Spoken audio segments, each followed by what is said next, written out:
Hello students. In most of the competitive exams, English section plays a key role in deciding whether you will be qualified for that exam or not. And idioms is a topic which has a substantial weightage in English section. So today we are going to discuss some very important idioms which have been repeated in most of the competitive exams over the past years. In this session, we are going to discuss these following idioms. The first one is back to the drawing board, which means when an attempt fails and it's time to start all over. And the second one is ball is in your court, which means it is up to you to make the next decision or step. And the third one is barking up the wrong tree, which means looking in the wrong place or accusing the wrong person. And the fourth one is beat around the bush, which means avoiding the main topic or not speaking directly about the issue. Going forward, I am going to explain each of these idioms in detail. Coming to the first idiom, it is back to the drawing board, which means to start planning something again because the first plan has failed. You can understand it like this. Suppose you have an upcoming exam. In order to prepare for that exam, you will make a plan. If you are unable to successfully complete your preparation using that plan, what will you do? You will make a new plan. Here, in such situation, you can use the idiom back to the drawing board. Let's see an example. Our plan didn't work out, so I guess it's back to the drawing board. Here, what they are saying is that the plan they have made hasn't worked out, so they are going to make a new plan. Here they are using the idiom back to the drawing board. In this slide, we are going to see how the idiom back to the drawing board has originated. For any piece of construction to be constructed, either it be a building or a bridge or a dam, it may be anything. For it to be constructed, an architect needs to make a plan for its construction. So where does the architect makes his plan? The place where an architect makes his plan is called as a drawing board. So if an architect makes a plan for any construction and if that plan fails, what will the architect do? He will go back to the drawing board and make a new plan. Here in this slide, you can see the construction workers are saying, the bridge you designed just broke. They are saying this to the architect. So what is the architect's reply? He is saying that it looks like I have to revisit my drawing board, which means he has to go back to the drawing board and make a new plan. So what does the idiom back to the drawing board means? It means when an attempt fails and it's time to start all over. Let's see an example. The company went back to the drawing board to create a better product. Here, a company has created a product, but the product was not much of a success. What will the company do? It will create a new product. Here in this instance, they can use the idiom back to the drawing board. Some other examples for the use of this idiom are that ad campaign was not as successful as we had hoped. Back to the drawing board. Here what they are saying is that the ad campaign they have planned was not as successful as they had hoped for. So what will they do? They will make a new ad campaign. Here in this instance, they are using the idiom back to the drawing board. Let's see another example. We need to go back to the drawing board on this project. I think it had some fundamental flaws from the start. Here what they are saying is that they have to start planning for the project again as the previous plan has some errors. Now let's discuss the second idiom, which is the ball is in your court, which means it is your turn to make a decision. Here what they are saying is that when you need to make a decision The idiom "the ball is in your court" can be used. Let's see an example. I have done more than my share in this partnership. The ball is in your court to decide what happens next. Here one person is saying to another person that he has done more than his share in their partnership. So what happens next is to be decided by the other person. In order to express this person is using the idiom "the ball is in your court." Let's see another example for this idiom. After the real estate agent told me the offer that was made on my house, she told me, "The ball is in your court." I decided to wait for a better offer. Here, a person had put his house on sale, and a real estate agent has told him about an offer on his house and said to him that it is up to you whether to sell the house or not. Here, this person has to make a decision whether to sell the house or to keep it.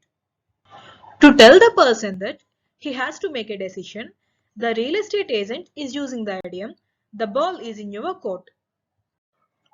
Let's see another example for the use of the idiom "the ball is in your court." I have told him he can have his job back if he apologizes. The is in his court now.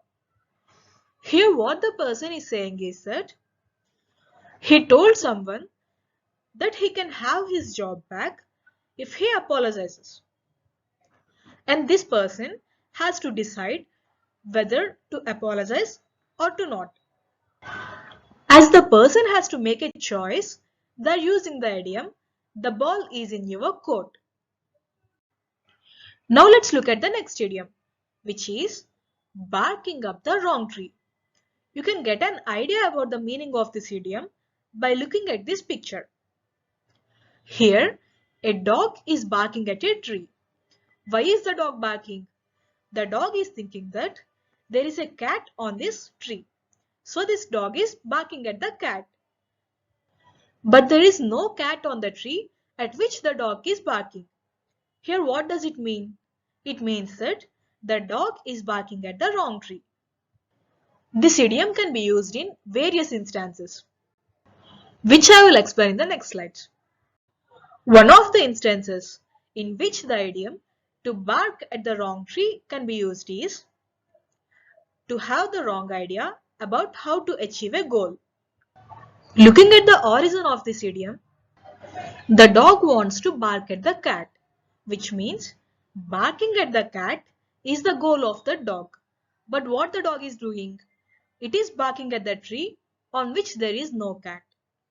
So the dog has a wrong idea on how to achieve its goal. Let's see an example. I think you are barking up at the wrong tree. There has to be a better way. Here the person is saying that the way in which you are trying to achieve your goal is wrong. I think there has to be a better way to achieve your goal. And another instance in which this idiom can be used is to misunderstand a situation and complain to a wrong person or blame a wrong thing. Again, going back to the origin of this idiom, the dog is thinking that the cat is on a wrong tree. So it is barking at that tree in order to scare the cat. So what happened here is the dog misunderstood the situation and it is barking at the wrong tree. So this idiom can be used in a situation where a person misunderstands a situation and complains to a wrong person or blame a wrong thing.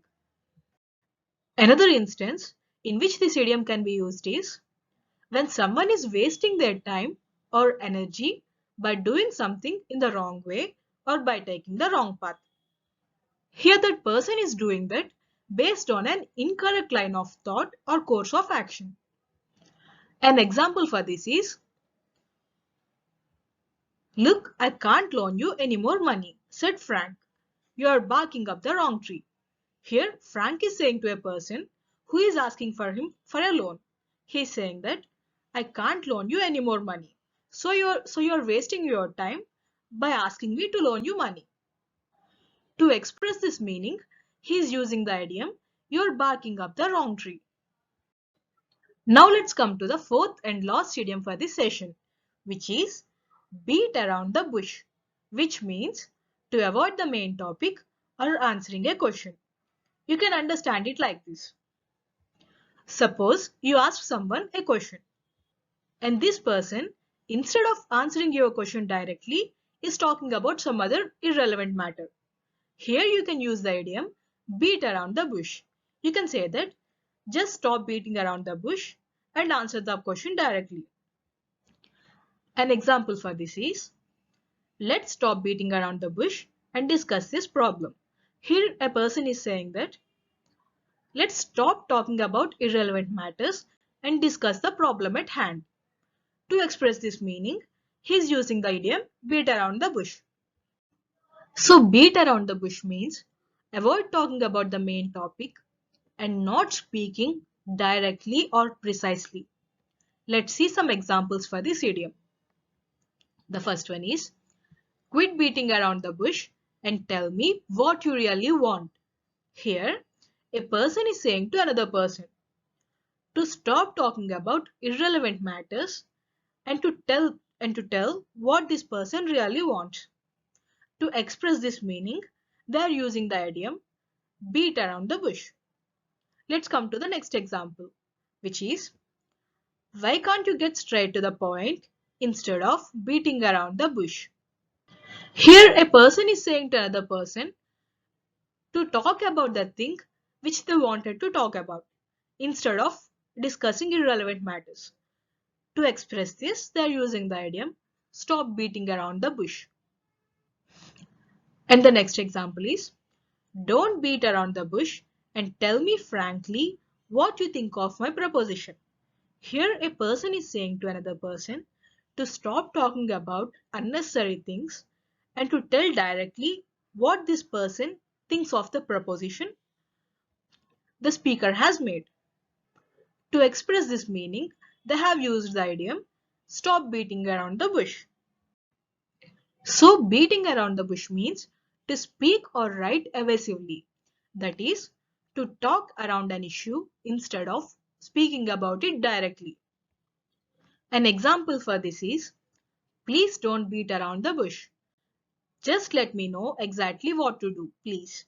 Here, a person is requesting the another person to stop talking about irrelevant things and to tell him what to do. Here, he is asking the other person to tell him about the thing that he has to do in a precise manner instead of talking things that are of no consequence. Now I hope you gained a clear understanding of the idioms that I have discussed so far. These idioms are quite important for any competitive exams which has English section. For more explanatory videos like this, subscribe to our channel.